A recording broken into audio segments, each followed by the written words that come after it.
नमस्कार, स्वागत है आपका डीबी लाइव ब्रेकिंग में। मैं हूं समीर आत्मज मिश्र और मेरे साथ हैं अमलेंदु उपाध्याय। पहलगाम में आतंकी हमले के बाद अब भारत सरकार की ओर से लगातार तैयारियां की जा रही हैं और सुरक्षा के तमाम इंतजाम के बीच इस बात की भी तैयारी है कि किस तरह से लोगों को, आम लोगों को भी किसी भी आपात स्थिति में अपने को कैसे सुरक्षित रखना है। इसको लेकर गृह मंत्रालय ने एक बैठक की और इसके बाद देश के तमाम जगहों पर, करीब 250 से ज्यादा जगहों पर कल यानी 7 मई को मॉक ड्रिल की तैयारी हो रही है। यानी किसी भी आपात स्थिति में लोग अपने को कैसे सुरक्षित रखें, कैसे बचाएं, इसके बारे में लोगों को जानकारी भी दी जाएगी और मॉक ड्रिल यानी उसका एक रिहर्सल किया जाएगा कि कैसे तैयारियों को अंजाम देना है, किस तरीके से किसी भी स्थिति से निपटना है। उसमें प्रशासनिक, पुलिस, फायर, सेफ्टी, इस तरह के तमाम विभाग इन्वॉल्व होते हैं और आम लोगों को भी, छात्रों को, स्टूडेंट्स को भी इस तरह के ट्रेनिंग दिए जाने की बात कही गई है। तो एक बड़ी तैयारी की ओर दिखाई पड़ रहा है भारत। अभी तक पाकिस्तान के खिलाफ तमाम तरह की पाबंदियां लगाई गई, उसके बाद अब यह कदम उठाया जा रहा है। पहलगाम हमला 22 तारीख को हुआ था।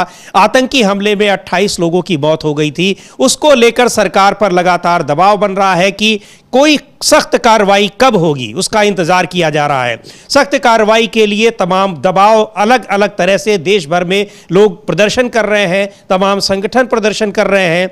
विपक्ष ने पूरी तरह से सरकार के साथ रहने का कई बार आश्वासन दिया है। इसको लेकर सर्वदलीय बैठक भी हुई और सरकार से कहा जा रहा है कि जो भी सख्त कार्रवाई की जाएगी उसमें पूरा देश साथ है और सख्त कार्रवाई की जाए उन आतंकवादियों के खिलाफ जिन्होंने पहलगाम की घटना को अंजाम दिया, उनके खिलाफ जो इस षड्यंत्र में शामिल है, और चाहे वो कोई भी हो, चाहे कोई देश हो, चाहे कोई लोग हो, संगठन हो। तो एक बड़ा दबाव बनता दिखाई पड़ रहा है। अब इसके तहत जो 7 मई की मॉक ड्रिल है, इसको एक बहुत बड़े स्टेप के रूप में देखा जा रहा है कि कोई बड़ा कदम उठाने जा रही है भारत सरकार। क्या होता है ये, लेकिन ये 7 मई की जो तारीख रखी गई है मॉक ड्रिल की, इसको लेकर एक उम्मीद लोगों में जग रही है कि सरकार सख्त कदम उठाने जा रही है। इधर बीच एक और बड़ी खबर यह है कि पाकिस्तान में माफ कीजिएगा, पहलगाम में जो आतंकी हमला हुआ था उसमें जो कई लोगों की जान गई, 28 लोगों की जान उसमें गई। उसमें कुछ लोगों को लेकर जिस तरह से ट्रोलिंग हो रही है उस पर भी बड़े सवाल उठ रहे हैं। उन्हीं में से एक है हिमांशी नरवाल। उनसे मिलने के लिए आज जा रहे हैं राहुल गांधी, पहुंच गए होंगे करनाल में, हरियाणा के करनाल में, और सोनिया गांधी भी उनके साथ हैं। तो ये एक बड़ी खबर ये भी है। इसके अलावा जिस तरह से जातिगत जनगणना का फैसला अचानक सरकार ने पिछले दिनों किया है, उसको लेकर मल्लिकार्जुन खड़गे ने एक पत्र लिखा है प्रधानमंत्री को। पत्र में उन्होंने बहुत सी बातें कही है, हालांकि वो बातें भी कह चुके हैं। तेलंगाना में किस तरह से जातिगत सर्वे कराने की मांग की गई है और भी बहुत सी बातें की गई हैं कि कैसे इस जनगणना को कराया जाना है और किन मुद्दों को, किन चीज़ों को उसमें शामिल किया जाना है। इन सब पर चर्चा होगी। लेकिन बात करते हैं अगर मॉक ड्रिल की, जो 7 मई को गृह मंत्रालय ने एडवाइजरी जारी की है और उसके लिए देश के कई शहरों में मॉक ड्रिल का आयोजन किया गया है, उसकी चर्चा है। और अब ये माना जा रहा है कि सरकार सख्त कदम उठाने जा रही है उन दोषियों को जिन्होंने पहलगाम की घटना को अंजाम दिया। अमलेंदु जी। हाँ, बिल्कुल। ये कहा जा रहा है कि सरकार जो सख्त कदम उठाने जा रही है उस सख्त कदम के तौर पे ही जो इसको देखा जा रहा है कि ये जो मॉक ड्रिल है उसकी तैयारी हो रही है। और मॉक ड्रिल की तैयारी वैसे तो समय समय पर होती रहती है मॉक ड्रिल, समीर जी, लेकिन इस समय मॉक ड्रिल काफ़ी ज़्यादा महत्वपूर्ण है और लगभग 250 जिलों में जो है किया जा रहा है। और एक साथ इतनी जगहों पर और एक समय किया जा रहा है। उसमें युद्ध का अभ्यास जो होता है, इसमें रात को जो है लाइटें बंद कर दी जाती हैं, अंधेरा किया जाता है, छतों पर रोशनी नहीं बंद कर दी जाती हैं, जो हाई राइज होती हैं बिल्डिंग्स उनके ऊपर जो लाइटिंग्स होती है वो सब बंद की जाती हैं। ये सब तैयारियां की जाएंगी। गाड़ियों की लाइटें जो ऊपर आधी काली कर दी जाती हैं ताकि उसका जो है ऊपर ना उठे, मालूम ना पड़े कि नीचे कुछ चल रहा है।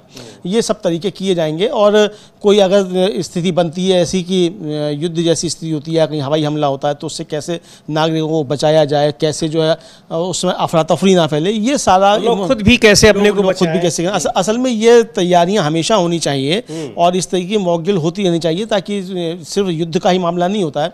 कभी भूकंप आता है, कभी तूफान आता है, तो उस समय भी इस तरीके की चीज़ें होती हैं। तो ये मतलब एक जो नागरिक सुरक्षा होती है, हालांकि हम लोगों के यहाँ नागरिक सुरक्षा विभाग है, लेकिन वो माल गोदाम में लटकती हुई बाल्टियों की तरह है जिन पर आग लिखा होता है और उसमें रेत और बालू भरा होता है।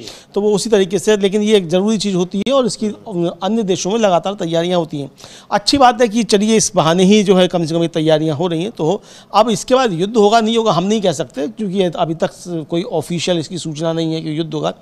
अभी तो यही कहा गया है कि नागरिकों को सजग करने के लिए मॉक ड्रिल की जा रही है, लेकिन संदेश जो जा रहा है और जिस तरीके से हमारा जो मुख्य धारा का मीडिया है वो बता रहा है कि जंग का सायरन बज गया है और जंग के लिए तैयार है, पाकिस्तान थर थर काँप रहा है, पाकिस्तान में जो है मिट्टी उसकी ख़राब हो गई है, शहबाज शरीफ देश छोड़ के भाग गए हैं और आसिम मुनीर देश छोड़ के भाग गए। इस तरह की जो हमारा मुख्य धारा का मीडिया चला रहा है, तो उसके पास हो सकता है इस तरह की खबरें हों कि कौन कौन कहाँ देश छोड़ के भाग गया है। लेकिन हम लोग जिम्मेदारी के साथ काम करते हैं, तो जिम्मेदारी के साथ हम लोग कह रहे हैं कि ये सरकार की तरफ से भी कुछ नहीं कहा गया है कि जंग के लिए किसके लिए। सरकार की तरफ से साफ तौर पर ये कहा गया है कि ये एक तरीके से सुरक्षा के मद्देनजर और सचेत करने के लिए नागरिकों को किसी भी परिस्थिति में इसके लिए किया जा रहा है। जी बिल्कुल, एहतियात के तौर पर कि कोई भी अगर इस तरह की आपात स्थिति आए, कोई विपरीत परिस्थिति आए, तो लोग अपने को किस तरह से सुरक्षित रखें, अफरा तफरी न फैले, और इसके अलावा जो तमाम विभाग हैं उनके बीच में भी कैसे तालमेल बैठे, किस तरीके से। तो ये मॉक ड्रिल इसीलिए की जाती है।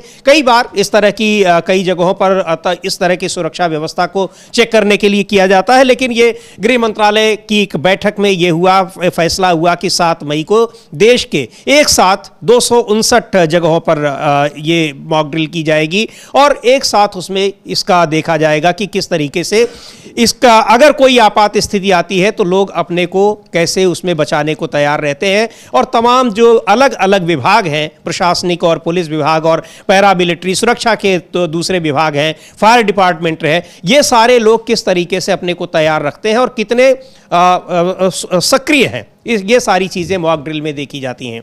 इसके लिए 7 मई की तारीख तय की गई है। जाहिर सी बात है कि जिस तरह से पाकिस्तान पर लगातार उसके खिलाफ कदम उठाए जा रहे हैं, ये माना जा रहा है कि पहलगाम की घटना के पीछे उसका ही हाथ है। इन सब को देखते हुए भी इस मॉक ड्रिल को लेकर तमाम चर्चाएं हो रही हैं और ये कहा जा रहा है कि इसमें लोग सहयोग करें। एक बार सुनते हैं शिवसेना के नेता, सांसद हैं संजय राउत, उन्होंने क्या कहा है इस मॉक ड्रिल को लेकर। और जैसा अमलेंदु जी अभी बता रहे थे कि समय समय पर इस तरह की मॉक ड्रिल्स होती रहती हैं, लेकिन एक साथ इतनी जगहों पर होना निश्चित तौर पर एक महत्वपूर्ण बात है और गंभीर बात है, खासकर उस समय उन परिस्थितियों में जब एक बड़े आतंकी हमले के बाद सरकार पाकिस्तान के खिलाफ, षड्यंत्रकारियों के खिलाफ, आतंकवादियों के खिलाफ कठोर कदम उठाने की तैयारी कर रही है। सुन लेते हैं संजय राउत क्या कह रहे हैं इस मॉक ड्रिल को लेकर।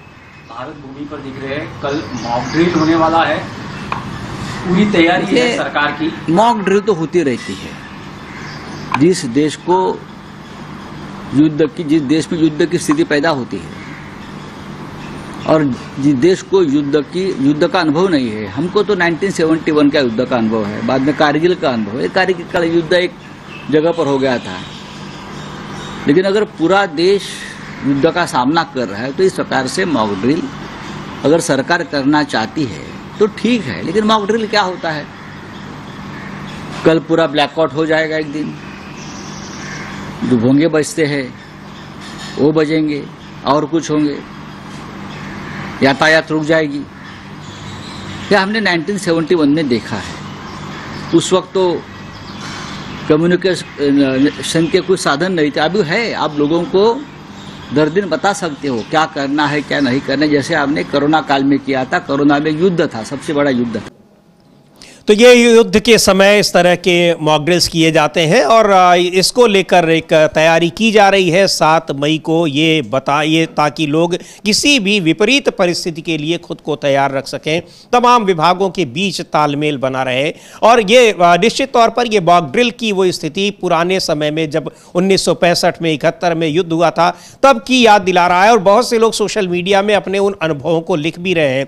हालांकि ये भी कहा जा रहा है अमलेंदु जी कि इस तरह के मॉक ड्रिल का या फिर जिस तरह से लाइट्स बुझा दी जाती हैं या उनको लोग अपने घरों में बुझाए रखें, इस तरह की चीज़ों का अब के समय में जो मॉक ड्रिल के इंस्ट्रक्शंस दिए गए हैं उनकी कोई बहुत ज़रूरत नहीं है। लेकिन गृह विभाग ने तमाम, उसमें जो और भी विभाग शामिल हैं, उन्होंने ये सारी चीज़ें अगर कही हैं, कुछ सोच कर कहा गया होगा, उस बहुत सारी तैयारियां हैं। समय तो ज़रूर बदल गया है, लेकिन इस तरह की तैयारियां और लोगों को सचेत रखने की कोशिशें निरंतर जारी रहती हैं, रखी जाती हैं, सचेत रखा जाता है। और ये अलग बात है कि समय इस तरह की स्थिति आई है, लेकिन इस तरह के मॉक ड्रिल समय समय पर किए भी जाते रहते हैं। ये बात अलग है कि देश भर में एक साथ ये हो रहा है, तो सचेत रहने का, सतर्क रहने का, और ये सरकार का, जो कि सिविल डिफेंस विभाग है, उसकी ये जिम्मेदारी भी होती है और ऐसा किया जाना भी चाहिए। लेकिन निश्चित तौर पर इस समय जब ये एक साथ इतनी जगहों पर किया जा रहा है, तो कहीं ना कहीं इसको उसी से जोड़कर देखा जा रहा है कि शायद वार की स्थिति, युद्ध की स्थिति बनती दिखाई पड़ रही है। हाँ समीर जी, कुछ ऐसा ही लगता है कि कुछ वार की स्थिति जो है वो बनती हुई दिखती है, ऐसा समझा जा सकता है। अब समझने के लिए तो कुछ भी समझा जा सकता है, लेकिन जो सरकार की तरफ से हालांकि अभी बताया गया है कि जो होम सेक्रेटरी हैं वो अभी कोई बड़ी बैठक ले रहे हैं फिर से अधिकारियों की, और इस पर, और यूपी के जो डीजी हैं प्रशांत कुमार, उनका एक वक्तव्य आया है, वो भी हम लोग सुनेंगे वो क्या कह रहे हैं। तो इन तैयारियों के बारे में बता रहे हैं कि उत्तर प्रदेश में कितने जिलों को लिया गया है। तो ये तैयारियां जो हैं ये एक तरीके से समीर जी पूर्वाभ्यास भी कही जा सकती हैं और सुरक्षा के इंतजाम भी कहे जा सकते हैं, चूँकि आसपास भी कई युद्ध चल रहे हैं। रूस यूक्रेन का चल रहा है, गाज़ा में चल रहा है, फिर वहाँ हौती ने मिसाइल से हमला किया है इजराइल के ऊपर, और बहुत तगड़ा हमला हुआ है, बुरी तरीके से घबरा गया है इजराइल उस हमले को लेकर, चूँकि उसका जो मुख्य राष्ट्रीय हवाई अड्डा है बेल गुरियन, उस पे उसने हमला किया और तमाम उड़ानें वहाँ जो थी स्थगित कर दी गई। भारत की भी एक एयर इंडिया की उड़ान जारी थी, उसको डाइवर्ट किया गया, फिर 1 घंटा पहले वो पहुँचने वाला था। मतलब अगर 1 घंटे बाद वो होता तो चोट आ सकती थी यहाँ के नागरिकों को। और कई उड़ानें जो हैं इजराइल के लिए वो स्थगित कर दी गई हैं तमाम देशों से। तो आसपास भी कई जगह इस तरह की चीज़ें चल रही हैं, तो हो सकता है कि और भी तैयारियाँ हों। और इधर जिस तरीके से कल यूएन में बताया जाता है कि एक क्लोज डोर मीटिंग हुई है भारत, पाकिस्तान और यूएन की। हालांकि यूएन अब इसमें क्या कर सकता है ये नहीं समझ में आता, और भारत तो यूएन का हस्तक्षेप के उस पक्ष में है भी नहीं पहले से भी, ये किसी भी तीसरे पक्ष के हस्तक्षेप में नहीं है। सिर्फ तीसरा पक्ष अगर कोई कर सकता है तो यही हो सकता है कि तीसरे पक्ष को हम दबाव डालें कि पाकिस्तान को, वो इसके लिए दबाव बनाए कि पाकिस्तान हमारे यहाँ आतंकवादी भेजना बंद करे, यहाँ आतंकी गतिविधियाँ हैं उन पर रोक लगाए। तो इसके लिए वो तीसरे पक्ष की बात हो सकती है। लेकिन कोई पाकिस्तान के साथ कोई शांति वार्ता या समझौता, तो वो तीसरे पक्ष से हमको स्वीकार नहीं है। ये भारत का पुराना स्टैंड रहा है, पिछली सरकारों का भी रहा है, इस सरकार का भी रहा है। और डोनाल्ड ट्रंप ने जब कहा था मोदी जी के सामने कि भाई हम इसमें जो कर सकते हैं, मदद आपकी कर सकते हैं पाकिस्तान से बात करने में, तो साफ मना कर दिया था, थैंक यू कहते हो कि इसकी आवश्यकता नहीं है, भारत का रुख अपना स्पष्ट है। तो यानी भारत का रुख स्पष्ट है कि पाकिस्तान के साथ कोई वार्ता तब तक नहीं होगी जब तक कि पाकिस्तान अपने यहाँ जो उसके यहाँ चल रहे हैं आतंकवादी अड्डे, उनको नष्ट नहीं करता है। हालांकि पाकिस्तान के जो रक्षा मंत्री वो साफ तौर पर स्वीकार कर चुके हैं कि उनके यहाँ आतंकवादी अड्डे चल रहे हैं, लेकिन उनका कहना है कि वो पिछले 35 सालों से पश्चिमी देशों के लिए और अमेरिका के लिए आतंकवादी अड्डे चला रहे थे, जिनका इस्तेमाल भारत में भी हो रहा था, और जिसका नुकसान पाकिस्तान को उठाना पड़ रहा है। पाकिस्तान को उठाना पड़ रहा है। तो ये तो स्वीकार कर लिया पाकिस्तान ने, उसके यहाँ आतंकवादी अड्डे चल रहे हैं। तो अब ये आतंकवादी अड्डे जो उसके यहाँ चल रहे हैं वो बंद हो, पाकिस्तान पे ये दबाव बनाया जाए। और अगर पाकिस्तान के रक्षा मंत्री का कहना ये ठीक है कि साहब अमेरिका और पश्चिमी देशों के लिए चल रहे थे, तो जाहिर सी बात है कि अमेरिका और पश्चिमी देशों से भारत को साफ करना पड़ेगा कि आप पाकिस्तान में जो आतंकवादी अड्डे चल रहे हैं उनको बंद कराइए, चूंकि आपके पैसे से हमारे निर्दोष नागरिकों की जान जा रही है। तो ये एक बड़ी बात होगी। तो यूएन का हम नहीं समझते कि इसमें कोई बीच में कोई हस्तक्षेप की बात बनती है समीर जी। जी बिल्कुल, इसमें बहुत सारी अगर देखा जाए तो ये मॉक ड्रिल और एहतियात के तौर पर ये तमाम सावधानियां बरती जा रही हैं और लोगों को भी सतर्क रहने को कहा गया है। मॉक ड्रिल का पर्पस भी यही है। देश के 250 से ज्यादा जगहों पर इस तरह के मॉक ड्रिल आयोजित की जा रही है 7 मई को, यानी कल।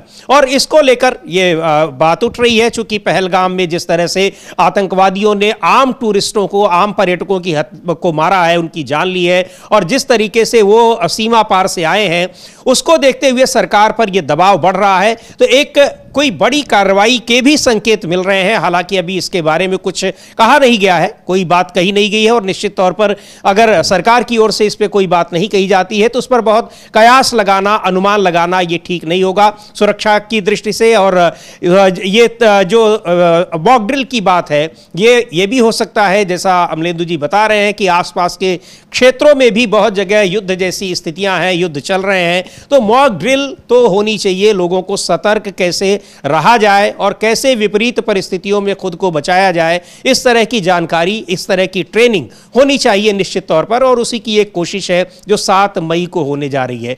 और इधर लगातार सरकार पर पहलगाम के हमलावरों को, जो पहलगाम के आतंकी हमले को अंजाम देने वाले लोग हैं, उनके खिलाफ कार्रवाई की मांग हो रही है।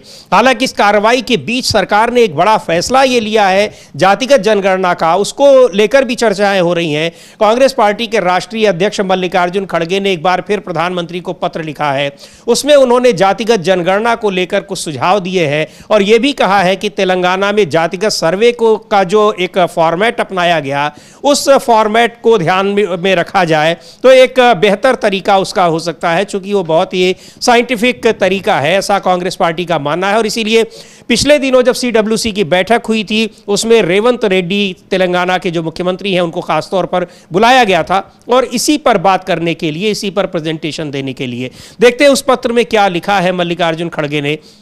लेकिन उसको लेकर जयराम रमेश ने, कांग्रेस पार्टी के वरिष्ठ नेता हैं, बताया है उन्होंने कि उस पत्र में मल्लिकार्जुन खड़गे ने क्या लिखा है। और उन्होंने कहा है कि 16 अप्रैल को भी हमने, जो उनका पत्र है मल्लिकार्जुन खड़गे का, उसमें वो लिख रहे हैं कि मैंने 16 अप्रैल 2023 को आपको पत्र लिखकर भारतीय राष्ट्रीय कांग्रेस द्वारा जातिगत जनगणना कराने की मांग आपके समक्ष रखी थी। अफसोस की बात है कि मुझे उस पत्र का कोई जवाब नहीं मिला।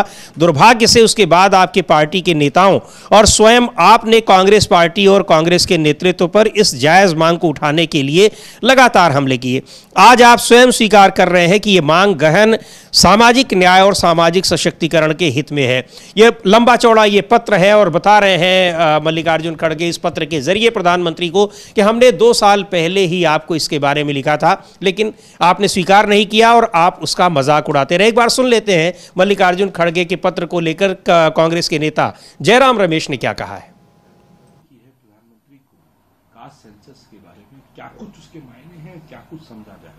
देखिए, 16 अप्रैल 2023 को खड़गे जी ने, कांग्रेस अध्यक्ष जी ने प्रधानमंत्री को लिखा था कि जाति गणना होना जरूरी है, और कई कारण भी दिए थे, और उन्होंने मांग की थी जल्द से जल्द जो 21 की जनगणना आपको करवाना था, उसमें विलंब हुआ है, देरी हुई है, उसमें आप जाति जनगणना भी करवाइए। 16 अप्रैल 2023 को उस खत का तो जवाब भी नहीं मिला प्रधानमंत्री से।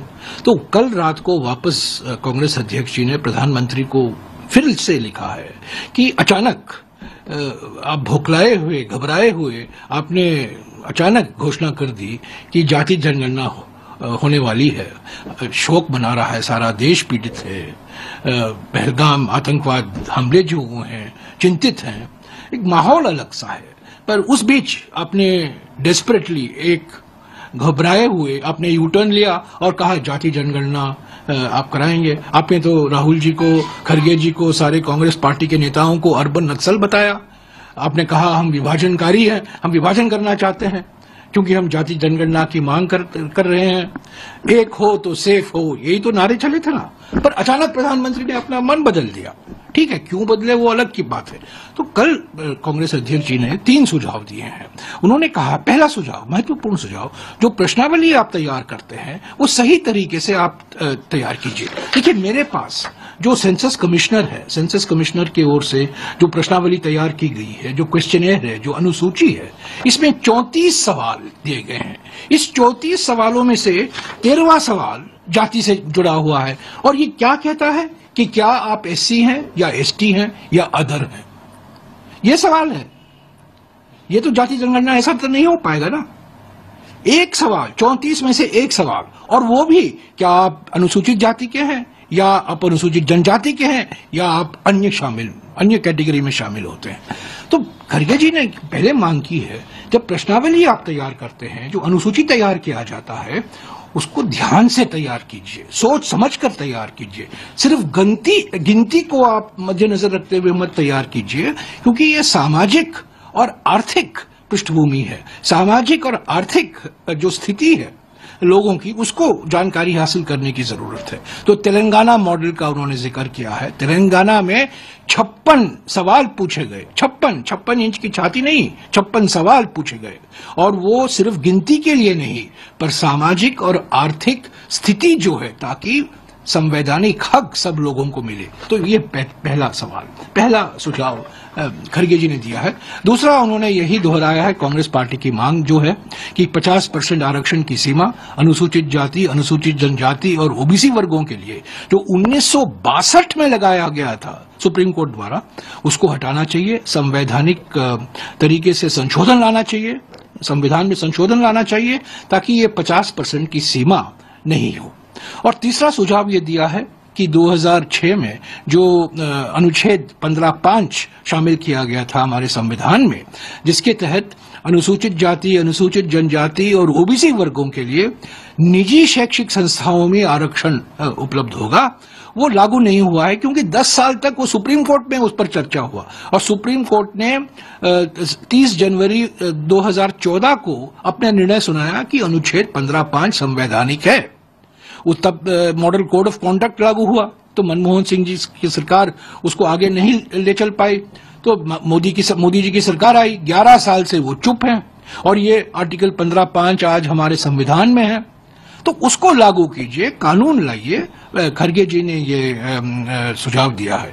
तो कुल मिलाकर कांग्रेस अध्यक्ष ने कहा है प्रधानमंत्री को कि आप गंभीरता से लीजिए, ये औपचारिक तरीके से मत, तो माने ये एक रिचुअल नहीं है, ये आप एक मौका है आपको, जब हमारे प्रस्तावना, संविधान का प्रस्तावना है, जहां सामाजिक न्याय, आर्थिक न्याय, राजनीतिक न्याय का जिक्र किया गया है, संकल्पित है प्रियम्बल में, उसको पूरा करने के लिए ये 3 सुझाव दिए गए हैं।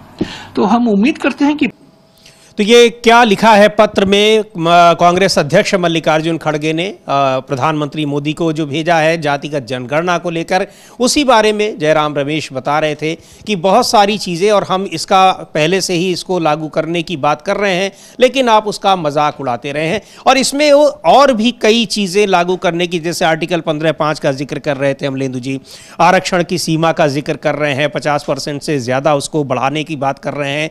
तो क्या ये एक बार फिर राहुल गांधी की वो जो चुनौती थी कि मैं जो चाहूंगा वो लागू करवा दूंगा, तो ये डिमांड कांग्रेस पार्टी की ये बढ़ती चली जा रही है कि एक डिमांड हमारी मांग ली गई, अब हो सकता है दूसरी भी मांग ले, या उनके ऊपर कोई ये दबाव बनाने की कोशिश की जा रही है, या एक कह लीजिए कि चुनौती उनके सामने एक और नई पेश करने की कोशिश की जा रही है। ये एक नई चुनौती पेश करने की भी कोशिश है। दूसरा कि बीजेपी इस मसले को जिस तरीके से डाइल्यूट करना चाहती है, उसको रोकने की कोशिश है कि जो असली मुद्दा है जातिगत जनगणना का, वो सिर्फ सिर गिनने का मामला नहीं है।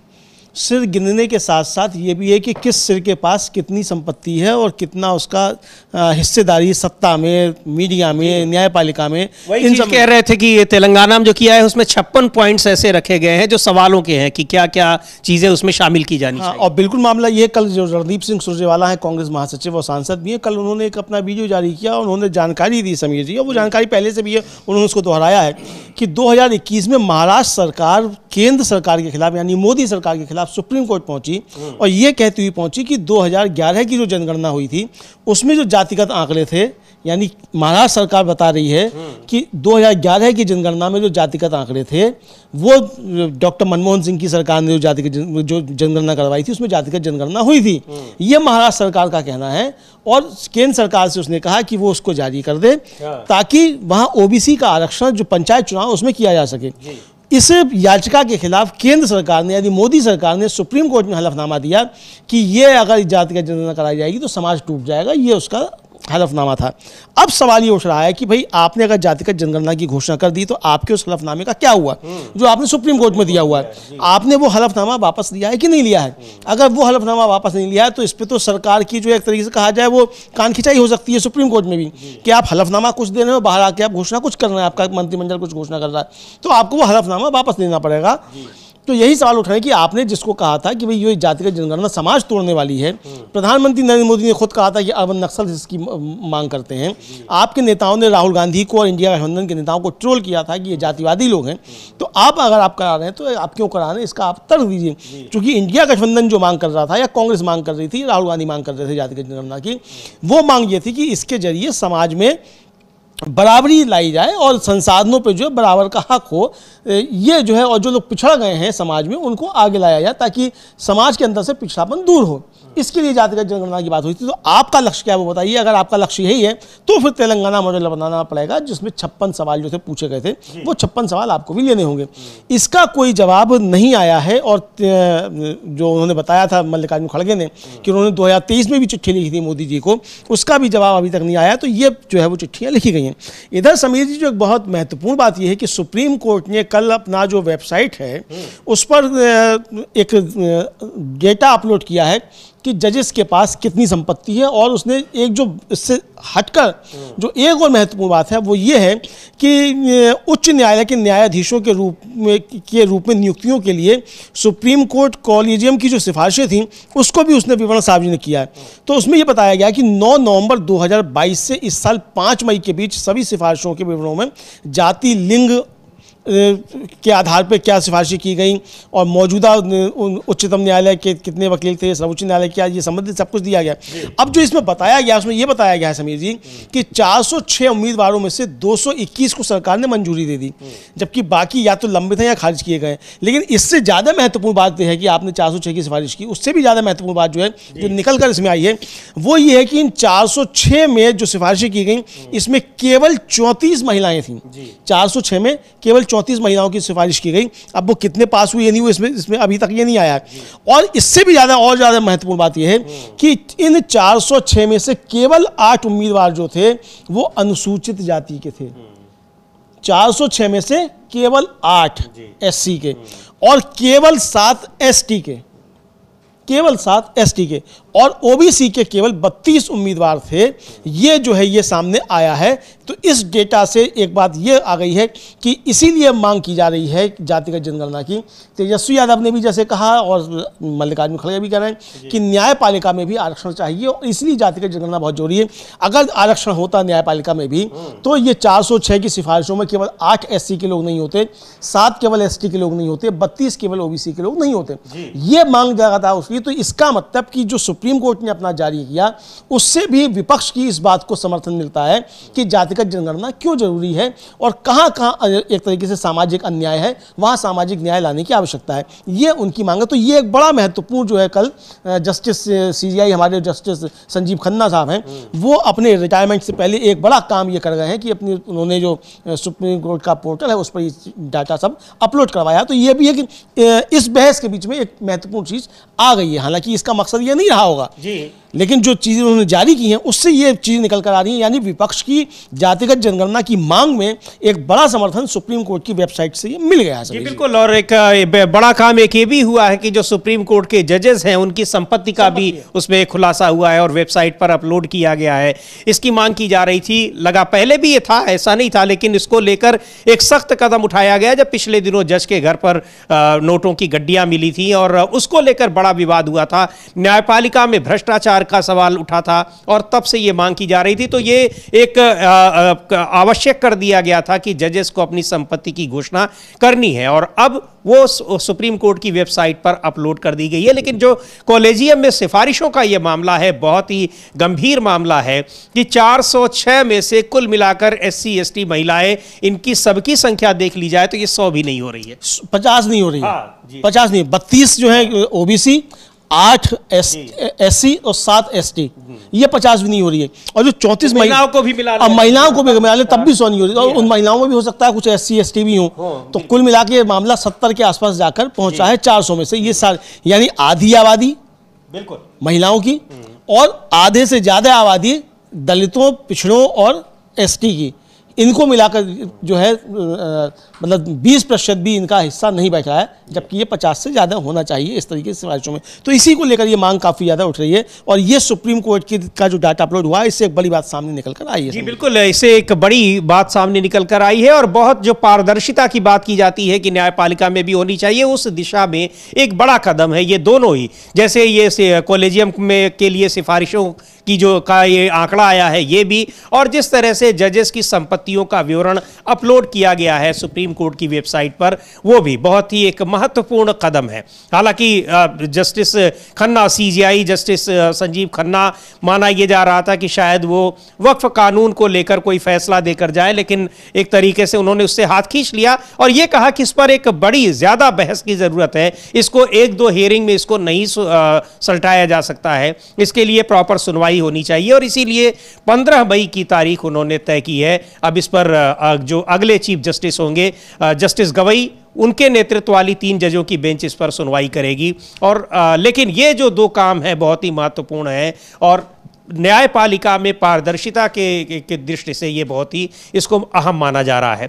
और एक और खबर की अगर बात की जाए, जिस तरह से हम लोग शुरू में बात कर रहे हैं कि पहलगाम की घटना के बाद किस तरह से लगातार भारत सरकार की ओर से कदम उठाए जा रहे हैं, पाकिस्तान भी किस तरह से जो एक उसके जवाब में कार्रवाइयाँ कर रहा है, वो भी बहुत महत्वपूर्ण है। वहाँ नेशनल असेंबली की आज दूसरी बार बैठक होने वाली है और इधर पहलगाम में जिन लोगों ने अपनी जान गंवाई और जिस तरह से उसका एक नैरेटिव सेट करने की कोशिश कुछ लोगों ने की, सोशल मीडिया की तरफ से की गई, उसको उन्होंने एक बड़े वर्ग का समर्थन भी मिलता दिख रहा है, उसको लेकर बड़ी एक हैरानी जताई जा रही है। उसमें वो लोग भी शामिल हैं जिसमें जिन लोगों ने जो उसके विक्टिम रहे, जो शिकार रहे, जिन्होंने अपने परिजनों को खोया, लेकिन अगर वो सांप्रदायिक सौहार्द की बात कर रहे हैं तो उनको भी ट्रोल किया जा रहा है।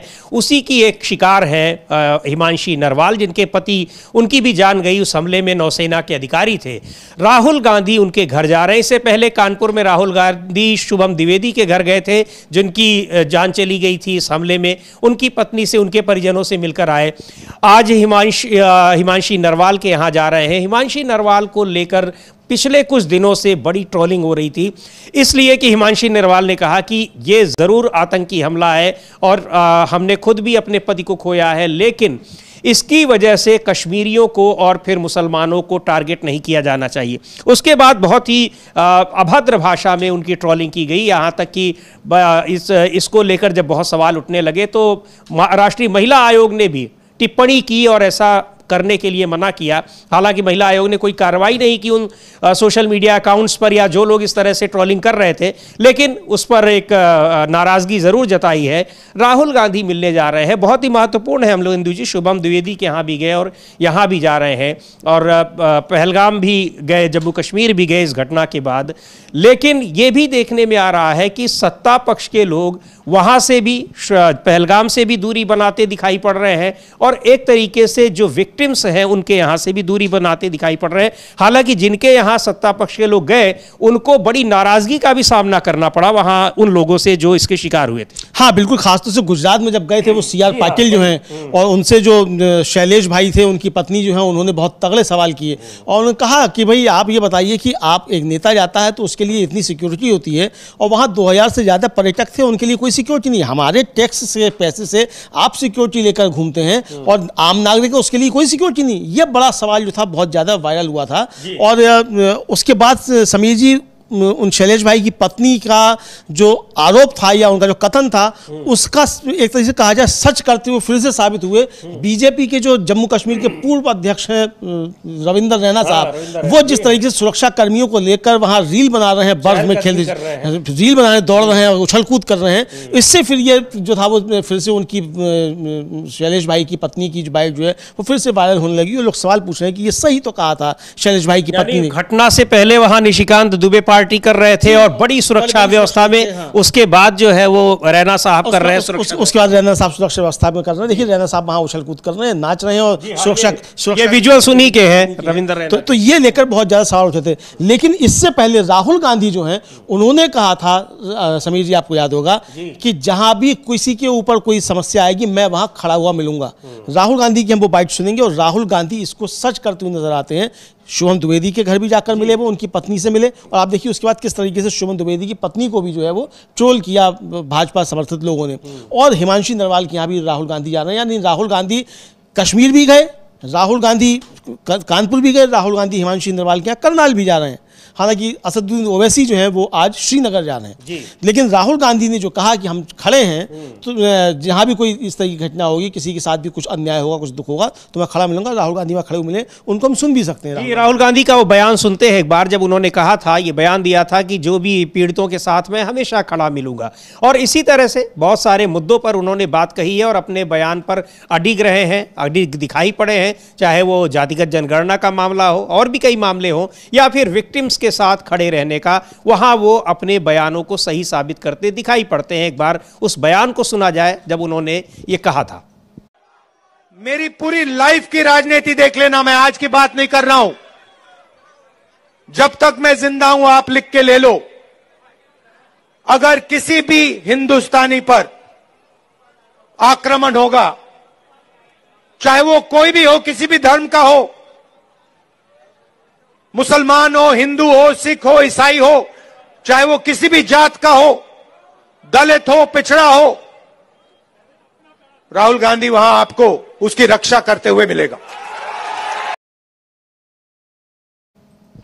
तो ये कहा राहुल गांधी ने, और आज वो जा रहे हैं करनाल में, हरियाणा के करनाल में हिमांशी नरवाल के यहाँ, और वहाँ सोनिया गांधी भी बताई जा रही है, साथ जा रही हैं। जी, राहुल गांधी के साथ कांग्रेस की नेता सोनिया गांधी भी साथ जा रही हैं, और वहां ये दौरा, इससे पहले राहुल गांधी कानपुर में शुभम द्विवेदी के परिजनों से मिलने गए थे। ये दोनों ही लोग यहाँ पर जो पहलगाम में आतंकी हमला हुआ था उसमें ये लोग भी उसके शिकार हुए थे। तो एक बड़ी बात है कि जो कहा उन्होंने वो किया, वो करके दिखा रहे हैं। जाहिर तौर पर ये उनका अपना बड़े दावे के साथ उन्होंने कहा था, और लगातार अपनी उस बात को सही साबित करते दिखाई पड़ते रहते हैं।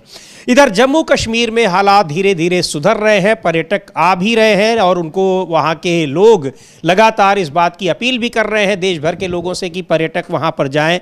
और जम्मू कश्मीर के मुख्यमंत्री उमर अब्दुल्ला ने भी एक बार कहा है कि पर्यटकों के लिए, और उस घटना को लेकर लगातार वहाँ पर नाराज़गी, गुस्सा, और जिन्होंने अपने परिजनों को खोया उनके प्रति हमदर्दी जताई गई। विधानसभा का विशेष सत्र बुलाया गया इसी मुद्दे पर, इस घटना की निंदा की गई और सरकार से पूरी तरह से साथ देने को कहा गया। एक बार सुनते हैं उमर अब्दुल्ला का क्या कहना है जम्मू कश्मीर के ताज़ा हालात को लेकर। एटमॉस्फेयर तो अब हम सबको मालूम है, टाइम लगेगा। हालात अब जो हैं उनसे हम मतलब ना इनकार कर सकते हैं, ना हम उनके तय अपनी आंखें बंद कर सकते हैं। लेकिन ये भी हमें देखना होगा कि कहीं पहलगाम के मामले में जो कसूरवार हैं उनको पकड़ते पकड़ते बेगुनाह लोग जो हैं इसकी लपेट में ना आए। ऐसा नहीं लगना चाहिए कि कुछ लोगों को पकड़ने के लिए हम तमाम जम्मू कश्मीर और तमाम कश्मीर के लोगों को जो है पकड़ने का काम कर रहे हैं। इसमें थोड़ा सा खबरदार रहना और इसमें समझदारी से कदम उठाना, इसके बारे में जहां तक हो सके हमने बातें अपनी पहुंचा दी हैं। इसलिए लोग डिमांड कर रहे हैं। तो इसमें भी समझदारी दिखानी है कि उस घटना को लेकर कहीं ऐसा ना हो कि जो बेकसूर लोग हैं वो भी उसकी चपेट में आ जाएं। हालांकि इस बात का ध्यान रखा जा रहा है, लेकिन शुरू में जिस तरह से ताबड़तोड़ कार्रवाइयाँ की गई उसको लेकर बहुत सारे सवाल उठे कि आतंकवादी जो घटना के लिए जिम्मेदार थे उनको अभी तक नहीं पकड़ा गया है, वो अभी तक पकड़ से बाहर हैं। लेकिन उसके शक में, इस आशंका में कई लोगों को परेशान किया गया, उनके घर गिराए गए, बुलडोजर चलाए गए। उसी बात के लिए आगाह कर रहे हैं उमर अब्दुल्ला। और अब 7 मई को एक जो मॉक ड्रिल की जा रही है देश भर में, 7 मई को यानी कल, उसको लेकर अब काफ़ी चर्चाएं हैं कि आखिर इसकी क्या वजह है। और एक बड़ी तैयारी का ये रिहर्सल तो नहीं है या फिर कुछ और है, लेकिन गृह मंत्रालय की बैठक में एक बैठक अभी भी हो रही है और उसमें जो कल बैठक हुई है उसमें 7 मई में को सारे देश के तमाम जगहों पर 250 से ज़्यादा जगहों पर मॉक ड्रिल करने की बात कही गई है, यानी एक रिहर्सल करने की बात कि विपरीत परिस्थितियों में कैसे सुरक्षा की तैयारी करनी है, लोगों को सुरक्षित रखना है और आम लोगों को भी अपने को कैसे सेफ रखना है, किस तरह से एहतियाती कदम उठाने हैं। हाँ, किस तरीके से एहतियात के कदम उठाने हैं, इसके लिए मॉक ड्रिल की जा रही है। और सरकार की तरफ से कहा जा रहा है वो ये है कि सुरक्षात्मक उपाय हैं ये, तो ये सुरक्षात्मक उपाय ही हैं, इसको उसी तरीके से लिया जाना चाहिए।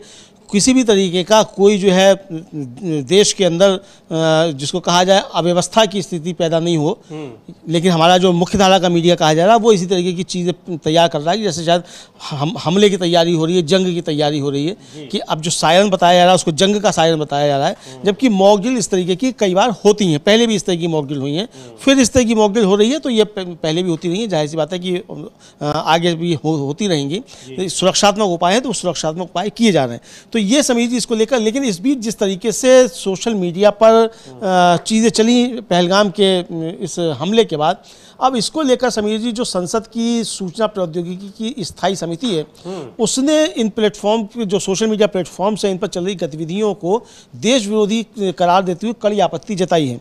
और उसने समिति ने कहा है कि जो इलेक्ट्रॉनिक्स और सूचना प्रौद्योगिकी मंत्रालय है और सूचना प्रसारण मंत्रालय है, उससे आग्रह किया है कि वे आईटी अधिनियम 2000 और सूचना प्रौद्योगिकी मध्यवर्ती दिशा निर्देश और डिजिटल मीडिया आचार संहिता नियम 2021 के तहत की गई कार्रवाई की पूरी जानकारी जो है वो 8 मई 2025 तक उपलब्ध कराएं।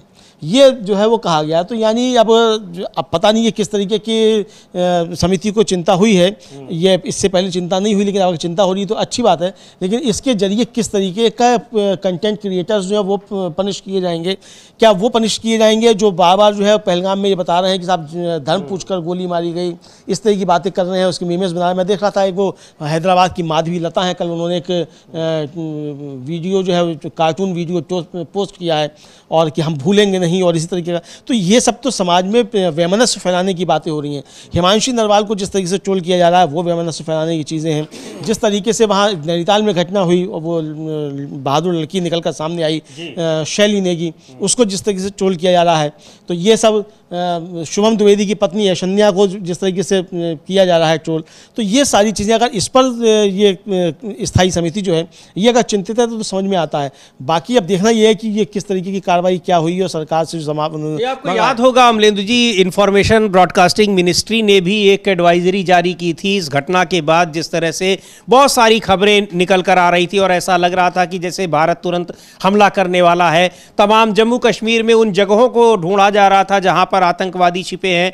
एडवाइजरी इन्हीं सब चीज़ों को न दिखाने के लिए जारी की गई थी, लेकिन देखा यह जा रहा है कि वो सारी चीज़ें अभी भी दिखाई जा रही हैं। हाँ, जो सरकार के खिलाफ बात करने वाले चैनल हैं या फिर जो सोशल मीडिया अकाउंट्स हैं उनको ज़रूर सस्पेंड किया जा रहा है या उनके खिलाफ FIR हो रही है। हाँ, वही मेरा कहना है कि इसकी कमेटी की चिंता किस बात को लेकर है। अगर ये चिंता है कि जो लोग सरकार से सवाल पूछ रहे हैं अगर वो देश विरोधी है तो फिर संकट है, और अगर ये है कि ये जो हिमांशी नरवाल को ट्रोल कर रहे हैं, जो सांप्रदायिक विभाजन पैदा करना चाहते हैं, जो गैर जिम्मेदार तरीके की रिपोर्टिंग कर रही है, बता रहे हैं कि साहब जंग का सायरन बच गया है, जो बता रहे हैं कि बॉर्डर पे किस तरीके से हमारी सेना जो परिचालन करती है, कहाँ बर्फ जमी हुई है वहाँ हमारी सीमा करती है, बता रहे हैं कि बंकर कहाँ बने हुए हैं। अगर ये है कैसे वहाँ छिपा जाता है, कैसे वहाँ छिपा जाता है, तो इन टीवी चैनल्स पर कार्रवाई होनी चाहिए, बंद किया जाना चाहिए, चाहे वो सबसे तेज चलता हो चाहे सबसे धीमा चलता हो। अगर इस तरह की रिपोर्टिंग कर रहे हैं तो इनको बंद किया जाना चाहिए। जो लगातार पाकिस्तान के उनके पत्रकारों को, पाकिस्तान के राजनीतिक विशेषज्ञों को बैठाकर भारत को गालियां दिलवा रहे हैं अपने चैनल्स पे, उनको बंद किया जाना चाहिए। वो चाहे फिर रात के 12 बजे सुप्रीम कोर्ट खोल के उनको जमानत देता हो और चाहे वो सबसे तेज चलने की बात करते हो, तो इन पर सब पर कार्रवाई होनी चाहिए। लेकिन क्या सरकार इन पर कार्रवाई करेगी और कमेटी भी इस पर कार्रवाई करेगी, ये एक सवाल है समीर जी। बिल्कुल ये सवाल है और इसको लेकर जाहिर सी बात है कि एडवाइजरी जारी होने के बावजूद अगर इस तरह की रिपोर्टिंग्स हो रही हैं, इस तरह की खबरें चलाई जा रही हैं, तो उनके खिलाफ कोई कार्रवाई क्यों नहीं हो रही है। लेकिन दूसरी ओर ये भी है कि कार्रवाई हो रही है, लेकिन उन चैनल्स के खिलाफ या उन सोशल मीडिया अकाउंट्स के खिलाफ हो रही है कार्रवाई जो एक तरीके से कहा जाए कि वो सरकार विरोधी खबरें चला रहे हैं या सरकार के विरोध में कोई बात कह रहे हैं। तो जाहिर सी बात है कि गैर जिम्मेदार रिपोर्टिंग के लिए अगर एडवाइजरी जारी की जा रही है तो उसका उल्लंघन करने पर कार्रवाई भी होनी चाहिए, अन्यथा फिर उसका कोई असर नहीं दिखाई पड़ेगा। और बहुत सारे टेलीविजन चैनल्स लगातार हम देख रहे हैं, हमारे सामने भी है कि उनमें किस तरीके से ऐसा लग रहा है कि जैसे बिल्कुल युद्ध की स्थिति आ गई है और पूरे देश में एक सनसनी सी फैलाने का काम कर रहे हैं, ऐसा लग रहा है। अभी मैं एक चैनल का थंब देख रहा था, वो सीधे सीधे ये तौर उसमें लिखा हुआ था कि जैसे युद्ध हो चुका है और उसमें युद्ध के होने की स्थिति क्या दिखाई पड़ रही है। है। इस तरह के थंबनेल्स के जरिए वो खबरें चला रहे हैं, रिपोर्ट्स चला रहे हैं, लेकिन उनके खिलाफ कार्रवाई नहीं की जा रही है। बावजूद इसके कि एडवाइजरी जारी की गई है और उसके बाद ये टेलीकॉम मिनिस्ट्री का भी एक ये स्टैंडिंग कमेटी का जो फरमान आया है, तो ये सारी चीज़ें उस गैर जिम्मेदाराना रिपोर्टिंग को रोक पाने में इस तरीके से नाकाम रहेंगी, क्योंकि अगर वो उनके खिलाफ कार्रवाई नहीं करेंगी तो जाहिर सी बात है कि वो उत्साह बढ़ता चला जाएगा और जिम्मेदार रिपोर्टिंग फिर धीरे धीरे कमज़ोर होती जाएगी। हाँ बिल्कुल, जिम्मेदार रिपोर्टिंग कमज़ोर होती जाएगी और असली समय जिस समय देश के साथ खड़े होने का है, उस समय हमारा जो मुख्य धारा का मीडिया कहा जाता है वो कितना गैर जिम्मेदाराना काम कर रहा है, इसको लेकर चिंताएं लोगों की बढ़ रही हैं समझिए। हालांकि वो जो NBDA है, जो national broadcasters and digital association है, उसने जारी किया है, अपील की है तमाम TV चैनल से कि आप पाकिस्तान से जो आपके यहाँ बैठते हैं उनको ना बैठाएं, लेकिन वो कौन इसको मानेगा ये देखने वाली बात होगी, कितने उसको मानते हैं। तो चूंकि अभी तक टेलीविज़न चैनल, डिजिटल मीडिया की इस तरीके की कोई रेगुलेटरी नहीं है, लेकिन अच्छा वो चीज़ वो जो है अमलेंदु जी, आपने जब जिक्र किया कि जो पाकिस्तान के तमाम जो एक्सपर्ट्स हैं, सो कॉल्ड एक्सपर्ट्स, वो कौन से एक्सपर्ट्स हैं लोग उनको जानते नहीं हैं, लेकिन वो आकर भारत विरोधी तमाम बातें उन फ्रंट लाइन मीडिया के चैनल्स पर करते रहते हैं, उनको उस पर बुलाया जाता है और उनसे भारत विरोधी बातें करवाई जाती है। इतने पाबंदियों के बावजूद उनको मना नहीं किया जा रहा है और बहुत अजीब हास्यास्पद सी बहस होती रहती है। कोई उसमें चाकू दिखा रहा है, तलवार दिखा रहा है, इस तरह की हरकतें करते रहते हैं। उन कोई एक्सपर्ट इस तरह से करेगा क्या? हाँ बिल्कुल, कोई एक्सपर्ट इस तरीके से नहीं करेगा। और समीर जी, इस वक्त एक बड़ी खबर जो है वो आ रही है सुप्रीम कोर्ट से, और आपको याद होगा हम लोगों ने एक चर्चा की थी, जो सुप्रीम कोर्ट में केस पहुंचा था गुंटूर का, आंध्र प्रदेश का, कि एक तहसीलदार जो था उसने हाई कोर्ट के आदेश के बावजूद जो था वो बुलडोजर चला दिया था और उसको हाई कोर्ट ने अवमानना माना था। वो अवमानना के बचने के लिए सुप्रीम कोर्ट पहुंचा था, तब तक वो पदोन्नत होकर पहुंच गया था, SDM बन गया था। तो उसको लेकर जो था वो था। अब इस पर जो है सुप्रीम कोर्ट ने बड़ी बात जो है वो कही है, और ये है कि सुप्रीम कोर्ट ने कहा, मतलब उसने डिप्टी कलेक्टर ने सुप्रीम कोर्ट से कहा कि वो सजा के तौर पर पदामरत नहीं होना चाहते। इस पर जस्टिस गवई जो हैं उन्होंने कहा कि ठीक है, तो इन्हें जेल जाने दीजिए, हम सजा के बिना इन्हें नहीं जाने देंगे। यानी जो आपने हाई कोर्ट के आदेश की अवमानना की कि आप बुलडोजर नहीं चला सकते, आप ध्वस्त नहीं कर सकते, और आपने वो किया, तो आप अगर पदोन्नत मतलब पदावनत होना नहीं चाहते, डिमोशन नहीं चाहते, तो हम आपको जेल भेजेंगे, हम सजा के बिना आपको नहीं जाने देंगे। समीर जी, ये अगर इसमें सजा हो जाती है इसको SDM को, तो ये आगे उन सब लोगों के लिए, उन सारे अधिकारियों के लिए एक नज़ीर बन जाएगा जो सरकारों के दबाव में गैर कानूनी काम कर रहे हैं, सरकार के दबाव में BJP का एजेंडा हिंदू मुसलमान का चला रहे हैं, लक्षित करके बुलडोजर की कार्रवाई कर रहे हैं, सुप्रीम कोर्ट के आदेश के बावजूद इस तरह की कार्रवाई कर रहे हैं।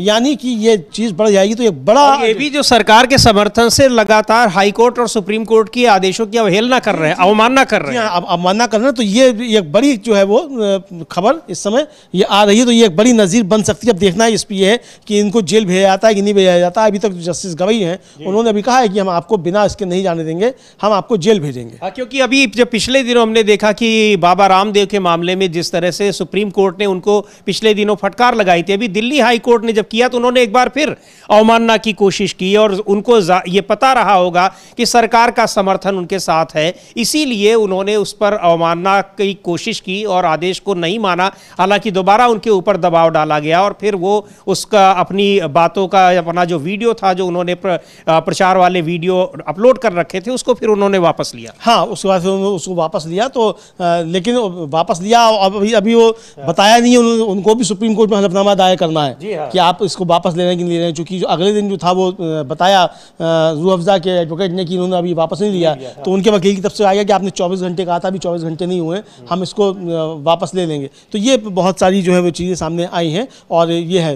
तो अब इस पर देखना है कि आगे क्या आता है। जस्टिस गवई ने कहा कि हम इतने कठोर कभी नहीं होते, लेकिन यहाँ हम पंक्तियों के बीच का मतलब समझ सकते हैं। उनकी जिद बहुत कुछ बयां करती है, अगर वह जिद पर अड़े रहे तो हम ना केवल उन्हें बर्खास्त करेंगे बल्कि यह भी सुनिश्चित करेंगे कि उन्हें फिर से बहाल ना किया जाए। हम इससे ज्यादा नरम नहीं हो सकते जी। ये बड़ी बात जस्टिस गवई ने कही है। सही, उनके जो कह रहे हैं कि बिटवीन द लाइंस वो जो बोल रहे हैं कि हम पदावनत नहीं होना चाहते, ये अधिकारी सुप्रीम कोर्ट से अगर ये बात बोल रहा हो तो ये समझ में आता है कि वो उसके अंदर कितनी बड़ी बैकिंग उसको मिल रही है। हाँ, और उससे जो जस्टिस मसीह थे साथ में थे, उन्होंने कहा कि हम सिर्फ उनके बच्चों और उनके भविष्य के बारे में सोच रहे हैं। इस पर जस्टिस गवाई ने कहा कि उन्होंने लोगों को उनके घरों से निकाल दिया, हम उनके जैसा नहीं बनना चाहते। यानी सुप्रीम कोर्ट अभी भी दया रख रहा है कि आपने लोगों को बेघर कर दिया, हम आप जैसा बनना नहीं चाहते। हम देखते हैं कि उन्हें यह भ्रम हो सकता है कि उन्हें फिर से बहाल कर दिया जाएगा। तो अब उनके वकील के अनुरोध पर जो है मामला शुक्रवार के लिए सूचीबद्ध किया गया है। तो अभी शुक्रवार को फिर होगा। अब इन एसडीएम साहब के जेल जाने की नौबत आ रही है, कुछ ना कुछ इनको पनिशमेंट जरूर मिलेगा। और इस तरह की चीज़ें अगर आएंगी, ये आदेश पारित होता है तो कान खड़े होंगे उत्तर प्रदेश से लेकर और महाराष्ट्र तक, जहाँ जहाँ बुलडोजर की कार्रवाइयाँ जो बीजेपी शासित राज्यों में हो रही हैं। जी बिल्कुल, यहाँ तमाम सुप्रीम कोर्ट के आदेशों के बावजूद तुरंत बुलडोजर चल जा रहा है। कई बार सुप्रीम कोर्ट ने अधिकारियों को इस बारे में चेतावनी दी है, पनिशमेंट भी दी है, सजा भी दी है, जुर्माना लगाया है, लेकिन लगातार इस तरह की कार्रवाइयाँ हो रही हैं और रुकने का नाम नहीं ले रही हैं। लेकिन निश्चित तौर पर यह मामला जो आंध्र प्रदेश का है, गुंटूर का, इनका एसडीएम का, जिस तरह से सुप्रीम कोर्ट की ये टिप्पणी है, अब शुक्रवार को उस पर सुप्रीम सुनवाई फिर से होगी। उसमें उनको बताया जाएगा कि जेल जाना है या फिर वो पदावनत होंगे, यानी उनका डिमोशन होना है। तो एक बड़ा फैसला है और इस मामले में बड़ा फैसला है कि अदालत की अवमानना, क्योंकि अदालत एक आखिरी रास्ता होता है लोगों का न्याय पाने का, और लोगों को उम्मीद भी सबसे ज़्यादा वहीं रहती है, आखिरी उम्मीद रहती है। अगर वहाँ से लोग नाउम्मीद होने लगेंगे, जिस तरह से झोपड़ियाँ गिराई गई, ये भी ध्वस्तीकरण का ही मामला था और उसमें तमाम लोगों के झुग्गियाँ थी, उनको गिरा दिया गया बिना किसी नोटिस के, जो आरोप हैं, और अब उसको गलती मानने को तैयार भी नहीं हो रहे हैं। इस अदालत का भी आदेश नहीं मान रहे हैं। सबसे गंभीर बात तो ये है। हाँ, आदेश मतलब सरकार का आदेश मान रहे हैं और अदालत का नहीं मान रहे हैं, और मतलब अब जय कर रहे हैं अदालत से कि हम साहब डिमोशन हम नहीं चाहते हैं। तो आज साफ तौर पर कहा गया ठीक है, आप डिमोशन नहीं चाहते हैं तो आप जेल जाइए, फिर आपको जेल भेजा जाएगा। तो अब यही काम हो सकता है, लेकिन आपको बिना सजा के यहाँ से नहीं जाने दिया जाएगा। देखिए अमलेंदु जी, उत्तर प्रदेश में भी जो एक पत्रकार का मामला था और उसमें सुप्रीम कोर्ट ने अधिकारियों को सख्त उसमें सजा दी, जुर्माना भरने को कहा कि आप जो घर आपने गिराया है उसको भरिए।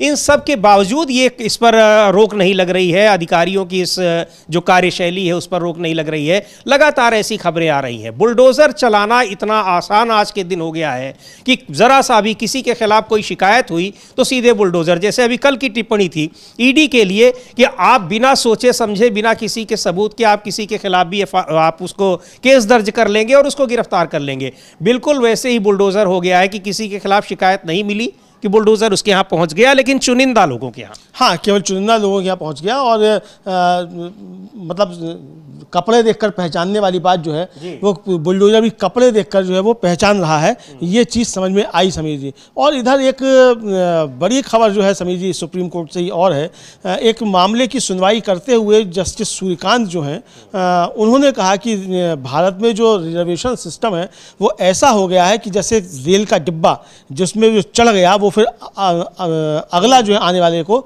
उसमें घुसने देना नहीं चाहता। ये एक बड़ी गंभीर टिप्पणी जो है वो आई है अभी जस्टिस सूर्यकांत की, कि मतलब जो जिसको मिल गया इसका लाभ वो फिर नहीं चाहता कि अब किसी और को ये लाभ जो है मिल पाए, ये उनका कहना है। और ये तो सवाल लगातार उठता है कि रिजर्वेशन का जो वास्तविक फायदा जो संविधान बनाने वाले, कानून बनाने वाले लोग थे, जो उनकी मंशा थी, वो इसलिए नहीं पूरी हो पा रही है क्योंकि एक बार जिसको मिल रहा है वो बार बार उसका लाभ वो ले रहा है और बहुत सारे लोग अभी भी पीछे छूट जा रहे हैं। तो ये और विस्तार में क्या उन्होंने कहा है, अगर कुछ और जानकारी हो इस पर।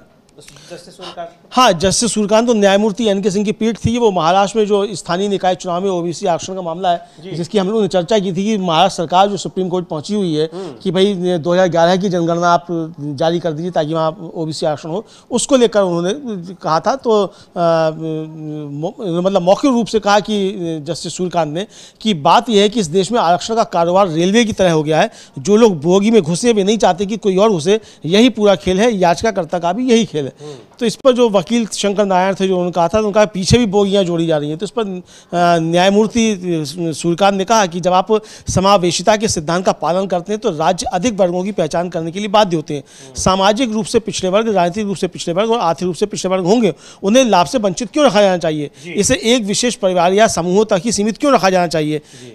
और इस बीच अमलेंदु जी एक और खबर आ रही है कि राहुल गांधी करनाल में हिमांशी नरवाल के घर पहुंच चुके हैं। वहां के कुछ विजुअल्स हों तो हम लोग उसको दिखाना चाहेंगे। उनके परिजनों से वो मुलाकात कर रहे हैं। ये विजुअल्स हैं, करनाल के हिमांशी नरवाल का घर है। ये हिमांशी नरवाल विनय नरवाल की पत्नी है, जो नौसेना के अधिकारी थे, जिनकी पहलगाम में आतंकियों ने जिनकी जान ले ली थी। 28 लोगों के साथ वो भी थे, एक शामिल थे। और हिमांशी नरवाल को पिछले दिनों उनकी एक टिप्पणी के लिए बहुत ट्रोल किया जा रहा था। उस पर नेशनल कमीशन फॉर वुमेन ने भी संज्ञान लिया, उसने आलोचना की। हालांकि कोई कार्रवाई किसी के खिलाफ नहीं की, लेकिन आलोचना जरूर की। हिमांशी नरवाल के घर आज राहुल गांधी पहुंचे हुए हैं। इससे पहले राहुल गांधी शुभम द्विवेदी के घर पहुंचे थे कानपुर में। वो भी आतंकवादियों की गोली के शिकार हुए थे। तो ये विक्टिम्स से मिलने का, पीड़ितों के पास जाना, उनको ढाढ़स बंधाना, उनके साथ खड़े होने का ये जो तरीका है राहुल गांधी का, जिसकी बात वो बहुत पहले कर चुके थे। अभी थोड़ी देर पहले हमने उनका उस बयान भी सुनवाया। तो आज राहुल गांधी अब पहुंचे हुए हैं हिमांशी नरवाल के घर करनाल में। जी, करनाल पहुंचे हुए हैं। और राहुल गांधी, हमने जो बात सुनवाई कि उन्होंने कहा था कि किसी पर भी कोई संकट आएगा, हमला होगा तो मैं वहां खड़ा हुआ मिलूंगा। राहुल गांधी अपने उस वादे को पूरा करते हुए नजर आ रहे हैं। यानी जो काम सरकार को करना चाहिए था, जो प्रधानमंत्री का काम होना चाहिए था, वो काम करते हुए नजर आ रहे हैं राहुल गांधी। प्रधानमंत्री चलिए व्यस्त रहते हैं, दिन में 3 बार कपड़े बदलने होते हैं, तो ठीक है, उसमें व्यस्तता हो सकती है। तो बाकी लोग जो सरकार के मंत्री थे वो कर सकते थे। जैसे CR पाटिल पहुंचे थे, ऐसा नहीं है कि सरकार की तरफ से लोग नहीं पहुंचे। CR पाटिल केंद्रीय मंत्री वो पहुंचे, लेकिन वो कटु अनुभव उनके रहे तो हो सकता है उससे सरकार के और लोग जो हैं वो नहीं जा रहे हो कि इस तरह की कटु बातें जो है नागरिकों की सुननी पड़ेंगी, पीड़ित परिवार है, पीड़ित परिवार के लोग सुरक्षा के सवाल उठाने लगेंगे, आसपास के लोग उठाने लगेंगे। तो सरकार चूंकि बचना चाहती है सवालों से, और तो इसलिए ये हो सकता है। लेकिन राहुल गांधी जो है ना सवालों से घबराते हैं, ना सवालों से बचते हैं, सवाल खड़े भी करते हैं और सवालों के जवाब क्या होने चाहिए वो भी राहुल गांधी बताते हैं। यानी जब राहुल गांधी जातिगत जनगणना की बात करते हैं तो ये भी बताते हैं कि किस तरीके से होनी चाहिए। राहुल गांधी जब सुरक्षा की बात करते हैं तो राहुल गांधी ये भी कहते हैं कि हम सरकार के साथ खड़े हैं और सरकार को जो करना है वो करे, मतलब करे सरकार। राहुल गांधी सिर्फ सवाल उछालकर रुक नहीं जाते हैं। मतलब सिर्फ जो दुष्यंत कुमार का शेर है कि सिर्फ हंगामा खड़ा करना मेरा मकसद नहीं और मेरी कोशिश है कि सूरत बदलनी चाहिए, तो राहुल गांधी की कोशिश यही होती है कि सिर्फ हंगामा खड़ा करना जो है सवाल उठाने का मकसद नहीं है। हालात बदलने चाहिए, देश के हालात अच्छे हों, लोगों के हालात अच्छे हों, समाज के अंदर वैमनस्य खत्म हो, समाज के अंदर भाईचारा हो, ये उनका एक प्रयास होता है। तो उसको वो हल करते हुए दिखाई पड़ता है। इस पर ये भी सवाल पूछ रहे हैं कि जो जातिगत जनगणना का फैसला सरकार ने अचानक कर तो लिया है, वो लागू कैसे करेंगे। हाँ। और कह भी रहे हैं कि जरूरत है तो हम उसका बता सकते हैं, क्योंकि हमने तेलंगाना में ये सर्वे कराया है और जो फॉर्मेट है बहुत ही साइंटिफिक तरीके से तैयार किया गया है, आप उसकी मदद ले सकते हैं। वो ऑफर भी कर रहे हैं। हाँ, वो ऑफर भी कर रहे हैं। और समीर जी, आज जो हम लोगों ने 2 चीज़ों का जिक्र किया, एक तो सुप्रीम कोर्ट का जो वेबसाइट पे अपलोड हुआ डाटा की सिफारिशें की गई 406, उनमें सिर्फ 8 SC के, 7 ST के और 32 जो थे OBC थे। और इसके बाद अब जो सुप्रीम कोर्ट में ये महाराष्ट्र वाला मुकदमा जो जा रहा है OBC आरक्षण वाला, उसको लेकर जो जस्टिस सूर्यकांत ने टिप्पणी की है, बहुत गंभीर टिप्पणी है। उन्होंने कहा कि भाई आप लोग नहीं चाहते कि जो है दूसरे लोग भी इसमें जुड़े, इसीलिए जातिगत गणना जरूरी है। यानी सुप्रीम कोर्ट की वेबसाइट पर जो डाटा अपलोड हुआ उससे, महाराष्ट्र सरकार जो मोदी सरकार के खिलाफ सुप्रीम कोर्ट पहुंची हुई है उसमें जो आज सुनवाई हो रही है, उससे भी ये एक तरीके से साबित होता है कि जो जातिगत जनगणना की मांग और राहुल गांधी जिन 56 सवालों की बात कर रहे हैं उसके समर्थन में ये अदालतों से भी चीजें निकलकर सामने आ रही हैं, उसके समर्थन में। तो ये सवाल बड़ा होता जा रहा है और लगता ये है कि ये सवाल और ज्यादा बढ़ेगा और सरकार को इससे कुछ परेशानियां शायद हो सकती हैं। जी बिल्कुल। और ये जो हम विजुअल्स देख रहे हैं, ये राहुल गांधी वहां पहुंचे हुए हैं हरियाणा के करनाल में।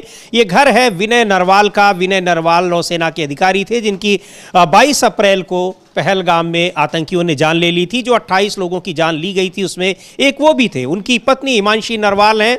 उन्होंने सोशल मीडिया पर पिछले दिनों ये अपील की थी कि उस घटना को सांप्रदायिक दृष्टिकोण से न देखा जाए, कश्मीरियों के खिलाफ माहौल न बनाया जाए, क्योंकि उसमें बहुत सारे कश्मीरियों ने लोगों की मदद की थी। तो इसलिए अगर कश्मीर में वो घटना हुई है तो उसको कश्मीर के लोगों से जोड़कर ना देखा जाए। उसको लेकर उनकी ज़बरदस्त ट्रोलिंग हुई थी। राहुल गांधी वहाँ पर पहुँचे हैं। इससे पहले राहुल गांधी शुभम द्विवेदी के घर भी पहुँचे थे कानपुर में। शुभम द्विवेदी भी शिकार हुए थे उन हमलावरों के जिन्होंने पहलगाम की घटना को अंजाम दिया था। और उस घटना के खिलाफ कार्रवाई का दबाव लगातार सरकार पर बन रहा है। पूछा जा रहा है, सवाल पूछा जा रहा है, क्या कार्रवाई की जा रही है, कब कार्रवाई की जाएगी। और अभी तक केवल पानी रोकने की कार्रवाई सामने आ रही है। हालांकि जो मॉक ड्रिल की घोषणा की गई है गृह मंत्रालय की तरफ से कल यानी 7 मई को, उसको एक बहुत ही बड़े और महत्वपूर्ण कदम के रूप में देखा जा रहा है। हाँ, बिल्कुल बड़े कदम के रूप में देखा जा रहा है उसमें मॉक ड्रिल को, और बड़ा कदम यही है कि भारत की तैयारियां पूरी हैं, ये बताने की कोशिश है दुनिया को, और हम हर समस्या से निपटने के लिए तैयार हैं। भारत का ये कदम जो है वो बताया जा रहा है, और भारत पहले से भी तैयार है हर समस्या से निपटने के लिए। सबके लिए एक मांग की जा रही थी लगातार विपक्ष की तरफ से, कांग्रेस पार्टी की तरफ से अभी भी की जा रही है कि सरकार को एक संसद का विशेष सत्र बुलाया जाना चाहिए, जिसमें एकजुटता की बात जो हम कर रहे हैं वो बात लोगों तक पहुंचनी चाहिए, बात की जानी चाहिए, और ये लोगों को पता चलना चाहिए कि इस मामले में पूरा देश किस तरह से सरकार के साथ खड़ा है, विपक्षी पार्टियां भी सरकार के साथ। हाँ बिल्कुल, ये सरकार के साथ विपक्षी पार्टियां, हालांकि सरकार ने संसद का विशेष सत्र नहीं बुलाया है, लेकिन कल प्रधानमंत्री और नेता विपक्ष राहुल गांधी जो हैं उनकी मुलाकात पीएमओ में हुई है। हालांकि वो मुलाकात जो थी वो हुई थी सीबीआई के नए डायरेक्टर की नियुक्ति के लिए, और उसमें सीबीआई संजीव खन्ना भी उपस्थित थे। लेकिन खबर ये आ रही है सूत्रों के हवाले से कि उस बैठक में आम सहमति नहीं बन पाई है और नए डायरेक्टर के लिए। तो हो सकता है कि जो इस समय डायरेक्टर हैं उनको ही 1 साल का अभी एक्सटेंशन मिल जाए, इस पर शायद सहमति बन गई है, और नए डायरेक्टर की नियुक्ति के लिए फिर से कोई बैठक हो सकती है। तो यानी नए सीबीआई डायरेक्टर के लिए राहुल गांधी की आपत्ति के बाद अभी कोई आम सहमति उस पर नहीं बन पाई है। ये सोर्सेस के हवाले से अभी खबर है समीर जी। ये अभी नहीं हुई है, यानी मुलाकात हुई प्रधानमंत्री की और लोकसभा में नेता प्रतिपक्ष की, पर मामला ये दूसरा था, मुद्दा दूसरा था। सर्वदलीय बैठक हुई थी, लेकिन सर्वदलीय बैठक में प्रधानमंत्री नहीं आए थे, और उसको लेकर विपक्ष प्रधानमंत्री पर सवाल भी खड़े कर रहा था कि इतनी महत्वपूर्ण बैठक में प्रधानमंत्री क्यों नहीं आए, जबकि वो दिल्ली में ही थे और उसी दिन सुबह बिहार में एक चुनावी कार्यक्रम में व्यस्त थे, लेकिन उस दिन दिल्ली में रहते हुए भी सर्वदलीय बैठक में नहीं आए। तो ये सारे सवाल विपक्ष उठा रहा है, लेकिन इन सब के बावजूद लगातार ये भी कह रहा है, सीडब्ल्यूसी की बैठक में भी प्रस्ताव भी पारित हुआ कांग्रेस पार्टी की ओर से कि जो भी कदम सरकार पहलगाम की घटना को अंजाम देने वालों के खिलाफ उठाएगी, पूरी तरह से विपक्ष उनके साथ खड़ा है, सरकार के साथ खड़ा है इस मुद्दे पर। और इसको लेकर अब एक बड़ी महत्वपूर्ण एक तैयारी की गई है मॉक ड्रिल की, जो कल होगी देश के 200-250 से भी ज़्यादा शहरों में, और उसको भी एक बड़ी तैयारी के रूप में देखा जा रहा है। क्या होता है आगे इस पर चर्चा होगी, लेकिन एक बड़ा फैसला लिया गया है। और एक और महत्वपूर्ण बात है, जातिगत जनगणना जो इस पूरे घटनाक्रम के बीच में अचानक आया है, उसको लेकर कांग्रेस का पार्टी के राष्ट्रीय अध्यक्ष मल्लिकार्जुन खड़गे ने एक बार फिर प्रधानमंत्री नरेंद्र मोदी को पत्र लिखा है, सुझाव भी दिया है कि तेलंगाना में जिस तरह से किया गया है, अगर उस तरह से करना चाहे उसमें हम मदद कर सकते हैं, इसका भी ऑफर दिया गया है। ये भी सवाल उठाया गया है कि हम तो बहुत पहले से मांग कर रहे थे, लेकिन आप लोग उसका मजाक उड़ा रहे थे, अब आखिरकार आप भी उस पर तैयार हुए हैं। तो ये तो राजनीति की बात है, लेकिन जातिगत जनगणना का फैसला सरकार ने लिया है, और पहलगाम के जो घटना को अंजाम देने वाले हैं, दोषी हैं, जो आतंकवादियों ने उस घटना को अंजाम दिया है, उनके खिलाफ सख्त कार्रवाई का इंतजार अभी भी देश के लोगों को है। बहरहाल इन तमाम खबरों पर, इन तमाम मुद्दों पर रहेगी हमारी नज़र। देखते रहिए आप डीबी लाइव के तमाम नियमित कार्यक्रम, हमारी ग्राउंड रिपोर्ट्स और विश्लेषण के कार्यक्रम। इस कार्यक्रम को फिलहाल यहीं समाप्त करते हैं। मुझे और अमलेंदु उपाध्याय को दीजिए अनुमति। नमस्कार।